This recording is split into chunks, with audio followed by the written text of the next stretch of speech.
하늘에서 물고기가 비처럼 내리는 광경을 본 적이 있나요? 산 중턱을 흐르는 시내를 본 적이 있나요? 절벽에 파여진 수천 개의 불상이 서로 어울리는 광경을 본 적이 있나요? 만약 드론이 발명되지 않았다면 많은 사람들이 산속에 숨겨진 이러한 멋진 것들을 보는 것은 어려웠을 겁니다. 오늘도 드론이 발견한 놀라운 경이로움을 소개하겠습니다. 새로 오신 구독자 여러분, 멋진 동영상을 놓치지 않으려면 구독 버튼을 눌러주세요. 탑 10. 물고기 비가 내리다. 비가 내리는 것은 흔한 일이지만 물고기 비가 내리는 것을 본 적이 있나요? 미국 아이다호 주의 드론이 우연히 비행기가 물고기 새끼를 투하하는 놀라운 장면을 포착했습니다. 비행기의 바구니에 있는 덮개가 천천히 열리자 물은 곧바로 호수 위에 하얀 안개를 형성했습니다. 이 물안개 속의 작은 물고기들은 모두 일생에 한 번쯤의 자유낙하를 경험했습니다. 밀집한 물고기 새끼들이 비처럼 호수로 떨어지는 광경은 정말 장관입니다. 여러분은 의문을 가질 수도 있지만 왜 이렇게 많은 물고기 새끼를 던지는 걸까요? 이것은 지역 자원 보호와 관련이 있습니다. 지역 내저 어업이 잘 알려져 있기 때문에 야생생물자원부서는 충분한 물고기를 확보하기 위해 지역 호수에 물고기 새끼를 보충하기로 결정했습니다. 지금 여러분이 보고 있는 것은 거의 3만 5천 마리에 달하는 3인치 크기의 농어입니다. 이러한 물고기 새끼의 생존율은 95%에서 99%이며 야생생물자원국은 매년 셋회 이 방법으로 지역 호수에 물고기를 공급하고 있습니다. 이것도 지역의 특색 중 하나라고 할 수 있습니다. 탑 9. 러시모어 산국립기념관.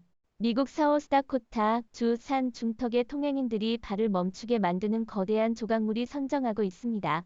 만약 이 조각물의 사인에 상징적인 전 미국 대통령의 얼굴이 그려져 있지 않았다면 사람들은 그것이 또한 자연의 기적의 산물일지도 모릅니다.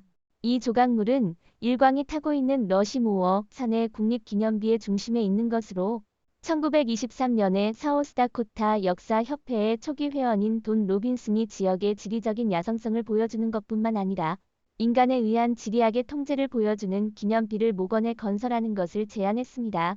이 계획은 처음에 많은 사람들에게 반대받았지만 그는 조각가 가슬로 보그럼에게 접근했습니다. 블랙힐즈를 측량한 후 보그럼은 가장 많은 일광이 비치는 러시모어 산을 선택하고 조지 워싱턴, 토마스 제퍼슨, 에이브러햄 링컨, 테오도어 루즈벨트라는 4인의 미국 대통령 얼굴을 바위벽에 파는 것으로 결정했습니다. 이것은 미국의 처음 150년의 역사와 분의 유산을 상징합니다. 탑 8. 클리프 키퍼. 2022년 7월 영국 일부 지역에서 극심한 고온이 발생하여 그 열에 의해 암석이 팽창하고 특히 추워지면 기존에 갈라진 곳이 확대되고 새로운 갈라진 곳이 형성되며 온도 변동으로 낙석 위험이 증가합니다. 영국에서 긴 강으로 알려진 세벨은 강의 둑은 낙석 위험이 매우 높은 지역 중 하나이며 산사태가 발생하기 쉬운 절벽으로부터 미드랜드 철도 노선을 보호하기 위해 네트워크 레일 차량과 후미 업체 트럭이 세벨은 강을 따라 절벽을 안정시키기 위한 수백만 파운드 규모의 계획을 마련했습니다. 700명 이상의 스태프가 7주간 주야간을 가리지 않고 작업에 참여했습니다. 드론 영상에는 스태프가 기존 메쉬를 제거한 후 로프팀이 경사면으로 이동하여 침식 제어를 설치한 것이 나와 있습니다. 탑 7. 마이징산. 크로트아트는 주로 동굴이나 바위 벽 등의 자연적인 암석 또는 인공 동굴 표면의 조각이나 회화를 하는 예술 형식을 가리킵니다. 오늘은 중국의 마이징산에 대해 이야기하겠습니다. 마이징산은 중국 천수시의 높이 20에서 30m에서 70에서 80m의 절벽 위에 위치하고 있으며 그 모양이 농가의 밀과 닮았기 때문에 그 이름이 붙여졌습니다. 동굴의 형태는 중국의 전통적인 절벽 형식으로 정사각형 평지 지붕, 정면 벽에 문이 있으며 양쪽에 암을 투입합니다. 마이징산은 병동암의 삼체로 불상을 조각하기에는 적합하지 않지만 고대인들의 종의 분위기에는 종종 놀라게 됩니다. 상황이 나쁜 산면에서 개인은 수천 개의 불상을 개작한 것뿐만 아니라 벽화와 장국도 서곤에 어둠처럼 빛났습니다. 현재 마이징산에는 손상된 동굴이 221개 증가는 3,938개, 약 1000m에 달하는 벽면에 약 1만 3천 개의 세계적으로 유명한 점토 조각이 있어 동양 조각관이라고도 불립니다. 탑 6. 중국 신산 당포토 안. 이곳은 실제 왕자의 마법사입니다. 바다에 면하고 있는데 건물에는 아무도 없습니다. 마을의 잔재지는 땅에 인접해 있기 때문에 지역 주민들은 포토우 앞마을을 유령마을이라고 부르는 것이 습관이 되어 있습니다. 한때 이 지역에서 가장 부유한 어촌이었던 포토우 앞마을은 석광소산 사현의 북동부에 위치합니다.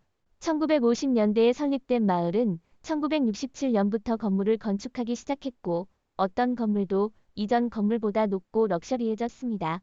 재생 기간 동안 공암 마을의 인구는 점점 늘어나 한때는 산 주요 주거 지역 중 하나였습니다. 그러나 그런 산길의 끝이 귀찮은 일과 인위적으로 떨어진 곳에 위치해 있기 때문에 1990년대 이후 거주자의 이동이 계속되며 점차 무인 마을이 되었습니다.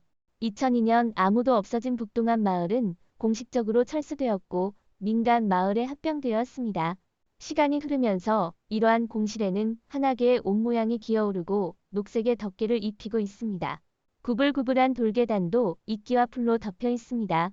각종 식물이 자생하고 있으며 사람들이 살았던 흔적을 찾아내기 위해 발길을 따라갑니다.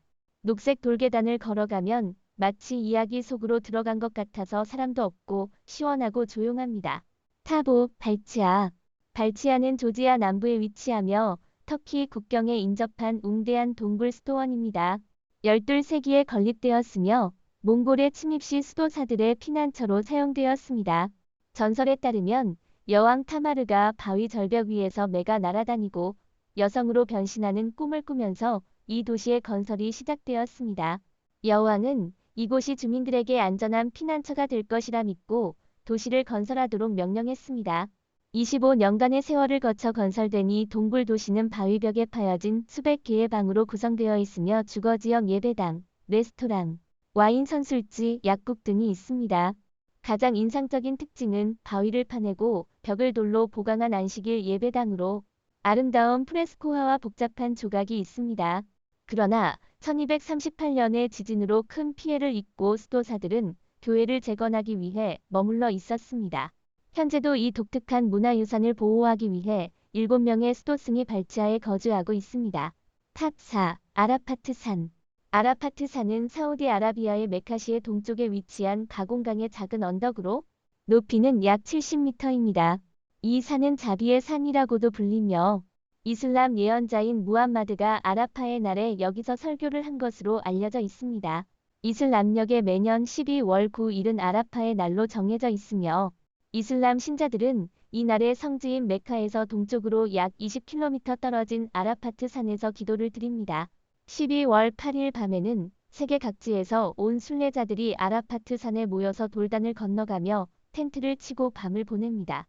아라파의 날에는 이슬람 신자들이 하얀 로브를 입고 산에 모여 콜라의 맑은 하늘과 조용한 기도를 드립니다. 수십만 명의 이슬람 신자 순례자들이 이 바위 언덕에서 하나가 되어 열정적이고 진실한 신앙을 나타냅니다. 탑 3. 대발구. 20km에 가까운 수로는 세 개의 고산을 우회하고 세 개의 가파른 절벽을 통과하고 산의 다리에 살고 있는 산의 물을 차례로 하단에 쏟아 마을에 이끈 사람은 수로를 따라 걷는 동안 어깨는 절벽의 벽을 따라 발밑에 10cm는 절벽의 가장자리에 있으며 지역 주민들은 이 수로를 대발구라고 부릅니다. 대발구는 손해주 현 외행동구형 결군에 위치하며 지형적으로 항상 비가 오지 않고 건조합니다. 1990년대 이전에는 이 지역이 항상 심각한 물 부족 상태였으며 사람과 동물의 마실 물은 고갈된 우물에 의존하고 있었으며 농지의 생각은 어리석습니다. 마실 물만 해도 오랜 시간 줄을 서야 했습니다. 1950년대 결군 마을은 왕관바에 시달렸고 투자서의 고대발은 이 상황을 지속할 수 없다는 것을 깊이 알고 산의 수로를 파서 근처 물을 가져오기로 결정했습니다.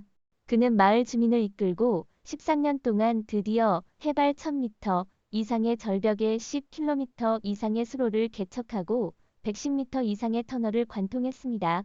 그러나 정확히 완성되려고 할 때 홍수가 모든 노력을 씻어버렸습니다. 그러나 대대발은 포기하지 않고 수리 영업에 가서 기술을 배웠습니다.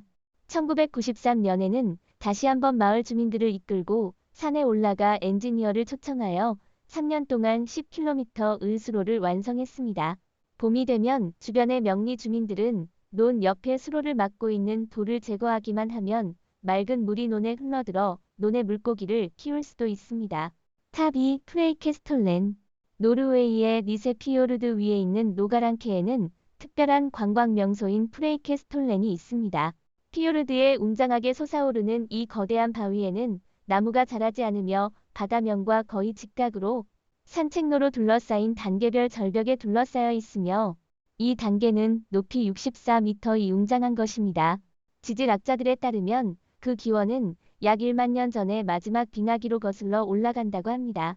거대한 육상 빙하가 노르웨이의 땅을 덮었고 얼음이 천천히 움직이면서 바위에 깊은 협곡이 새겨졌습니다.